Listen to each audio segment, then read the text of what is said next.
I'm back. What's up? It's Camera and I'm back with another video. This is your Love and Hip Hop Hollywood recap, season 5, episode 2. So if you're new here, make sure you subscribe down below. Follow me on Instagram and Twitter at Camera Music TV. All the links are in the description box. Make sure you like this video, share this video with your friends, and last but not least, comment down below your thoughts on everything that I'm saying here, because nothing I say is factual. It's all my opinion. So let's get into some discussion down below. Alright, so we are on episode 2 and it did not disappoint. Just like the last episode, we're gonna pick out a few incidents that occurred, talk about all the drama, break it down into some mental health type of life lesson that you can take from it, and then move from there. Alright, let's get started. Lyrica's having this party and she meets up with Brooke Valentine and Princess. Lyrica is singing. I can't decide if she's a singer or a rapper, but nonetheless, she's on stage, she's performing. Pause. I do not understand why Brooke isn't doing the same type of performing. Brooke is a singer.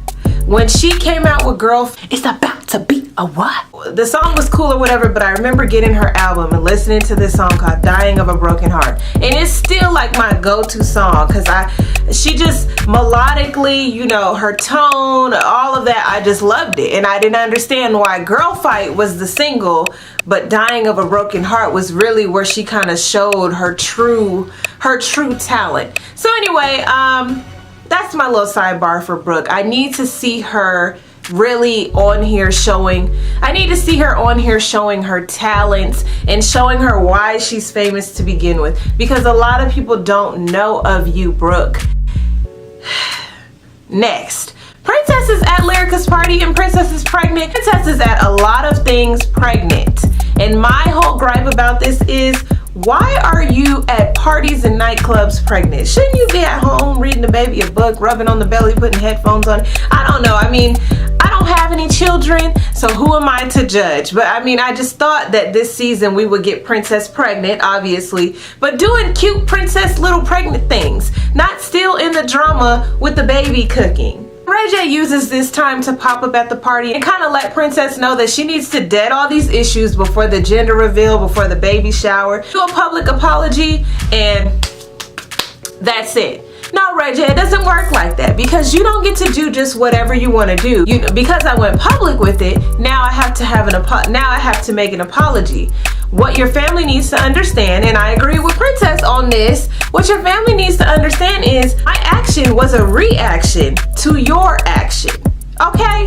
So just like I said last week, don't punish the reactor, punish the actor. Okay? Let's fast forward a little bit. Let's get into Princess and Ray J and Mama Norwood and even Brandy. Okay, they had this gender reveal party, and all throughout the episode, you know, Ray J saying how he wants Princess to apologize to his family. He puts her on the spot at the gender reveal party, even after Princess said she wasn't gonna do that. I mean, my face during this part of the episode, I was just trying to figure out, you know, where is Mama Norwood coming from? I don't understand just being mean for sport. Okay, the way that she's talking to Princess, saying that I'll handle you later because I don't want to give you stress while you're pregnant. Like, all of that, you know, my theory is this, and you know, I'm no professor, I don't profess to be a professional, but my theory is this: when you're the baby brother, the kid brother, and you have the big sister, and you have this bulldog of a mother who's been your manager and been in your corner your entire career, it can be hard to stand up to them because they've had your back for so long. And you know, you've wilded out, you've done what you wanted to do, and you know, you're just a cute kid brother, and they always just take you back, coddle you, and send you on your way. So now that you have a wife, and then now that you have a daughter, you're gonna have to be able to stand up to your mother and to your sister if they're saying things that don't necessarily line up with what you want to do, or more importantly, what your wife wants to do. So it was annoying for me to watch Brandy and Mama Norwood, actually Mama Norwood going in on Princess, and Brandy standing there like a assistant, just like, and Ray J just kind of like looking elsewhere. Like, where was the help? Princess is in tears, and you know, obviously she's emotional and editing and all that. But I mean, in the reading that she was doing to Brandy, it wasn't right. It was disrespectful, you know, talking to her like that. And we honor Brandy as a legend, okay? You cannot say Brandy doesn't hold it down in her field. That's not the issue here. The issue here is the relationship between brother and sister, knowing when someone's wrong, knowing how to call out your brother. You know, I think that they were saying that they didn't like the fact that she went public, regardless of who he is or how he acts. When the point is, your son is doing something in the public.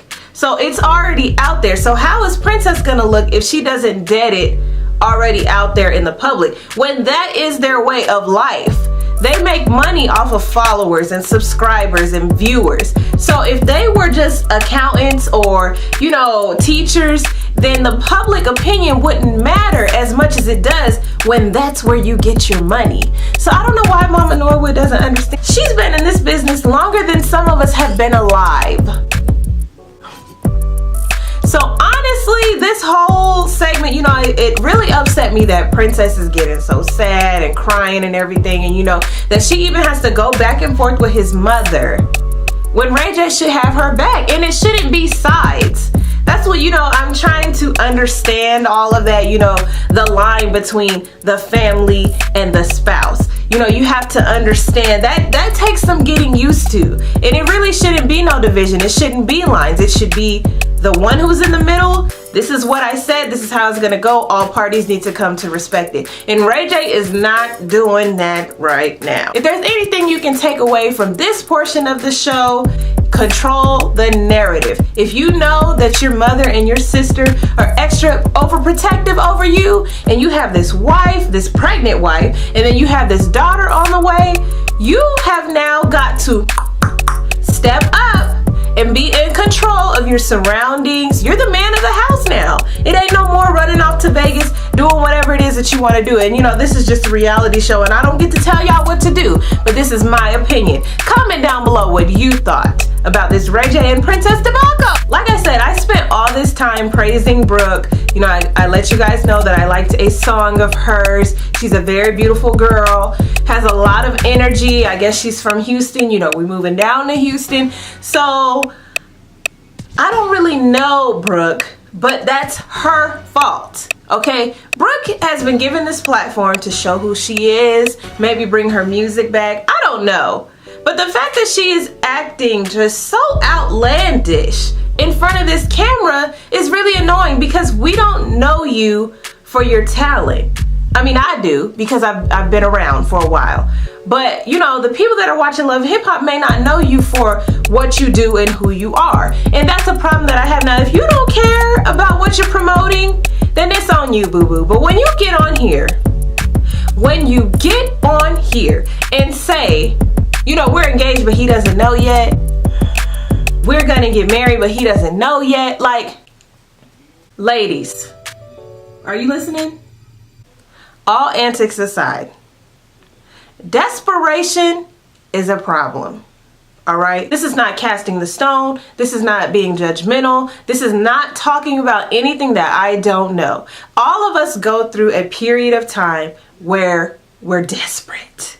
Maybe you're desperate to lose weight. You're desperate for a guy to notice you. You're desperate for a girl to notice you, or a clique of girls to notice you. But you go through this desperation point in life. And sometimes it takes seeing yourself on the VH1 Love and Hip Hop screen to realize this is not where I want to go. Brooke, I hope you realize that moment tonight because you just look so desperate and you're a beautiful girl. You can sing. You're fit. I don't know your financial situation. I don't know your credit score, but it seems like there's more out there for you. Now, we know that there's a script to this. So at some level, there's a script. So I'm not going to put all this on Brooke. Like, all of that, why? Why? Because you're only making yourself look dumb, and he's only feeling more puffed up because now he got this one. And mind you, they look just alike. Like, Marcus got a type. And the sad thing about it is, ladies, a lot of times, a lot of us don't learn until we see ourselves fall. And so maybe this was the learning moment for Brooke, or maybe she just don't give a damn, or maybe it's just a script. I don't know. But ladies, we have got to desperation. It should be a sin. Desperation, you know, on the female side, it just looks that much worse because these men most men already objectify women. So when you're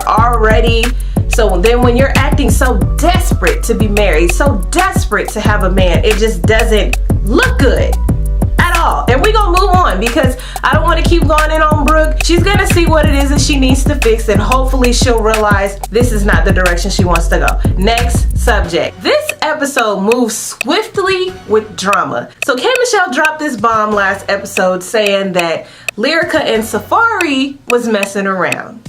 And you know, A1 didn't really believe it until Marcus said that he heard from Brooke the same thing. So we get this little flashback of Kendall doing an interview with Brooke, Safaree, and Lyrica. And I kind of remember this, but I don't really remember where I remember it from. But I remember kind of seeing a little clip. How many times did I say remember? So, you know, A1 is all distracted about it with his black nails that I just cannot get behind. Y'all was dragging him on Twitter about these black nails. You know, apparently a lot of people do it. Dwayne Wade had them. I don't know if Ty Dolla $ign had them, but apparently a lot of celebrities do that. I'm not feeling it. And if my man ever decides to do the black nails, I'm biting it off. The issue that I have here is Lyrica gets so defensive when A1 comes at her and asks her about it, because he didn't go straight to Safaree. He heard what he heard and he said, you know, I'm gonna go to my wife and I'm gonna ask my wife. Lyrica got loud, she got upset, she was acting spoiled, just like K Michelle said, stormed off, having a whole temper tantrum. The producers gotta come out and talk to her. Like, all of this, all these antics are only a tactical way of admitting your guilt. Worst case scenario, Safaree and you were flirting. You realized it was on camera, you realized it was wrong, you text him and said, hey, it ain't about to be none of that. Maybe you flirted a little bit more. And then you started to feel guilty. So then when there was rumors about it, you started to get embarrassed. So now that you're being called out on it, you're upset instead of admitting that you were in the wrong for flirting in the first place. See how I tied all that together? Now, I don't know it to be true. And you know, she could have very well been cheating. So I don't know if Lyrica really did it. Y'all can comment down below and tell me if you think her and Safaree were really messing around. I just think Lyrica likes to up the ante. She likes to do the antics. She likes to be the center of attention, and she does not like to be tried. So because she was tried, even on something small, if she could have been doing it, the fact that he said it on camera, maybe she was just embarrassed. I don't know. I'm gonna give her the benefit of the doubt, because the temper tantrum, the yelling, the just straight up looking guilty, it just, to me, it really, Lyrica, made you look bad, girl. So here are a few life lessons to take with you from this week of Love and Hip Hop Hollywood. A situation is only as big as you make it. Lyrica becoming so irate and dramatic with the fact that her husband asked her about a situation with Safaree heightened the situation. So now any thoughts, doubts, wonders, assumptions that anyone had about anything going on with y'all have been confirmed by your behavior. Lesson number 2. If you don't want your spouse to react publicly, don't act publicly. That means spouse, girlfriend, friend, mother, father, cousin, anyone. If you don't want a public reaction, don't have a public action. Lesson number 3. Desperation is not cute.